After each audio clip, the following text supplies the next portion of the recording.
Maraming mga netizen ang nag-comment at tila napahanga sa Divine Diva na si Shasha Padilla.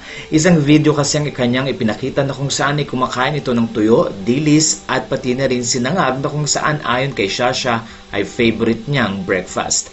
Ayon sa mga netizen, sa kabila ng pagiging mayaman ay marunong palang kumain na gamit ni Shasha ang kanyang kamay.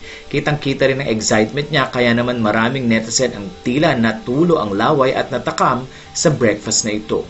Ayon sa mga fans, sana daw ay manatiling humble si Shasha at sa kabilangan ng kanyang kayamanan ay ganun pa rin makikita ang kasimplihan nito.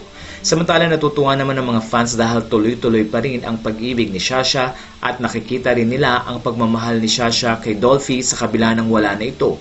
Kaya naman sa pagkakataong nagkaroon uli ng fiancé ay iniintay ng mga netizen na makasal uli si Shasha Padilla at maipagpatuloy ang kanyang happy ever after. Natuwa din ang mga netizen dahil very busy ang nasabing Divine Diva sa pag-aasikaso ng kanyang business ang Casa Esperanza. Ayon sa mga nakarating doon, napakaganda raw ng lugar at talaga namang kaaya-aya ang weather doon dahil napakalamig at purong green. Kaya naman ayon sa mga fans, sana daw ay makita rin nila si Shasha Padilla sa personal dahil tira hindi nga daw ito tumatanda.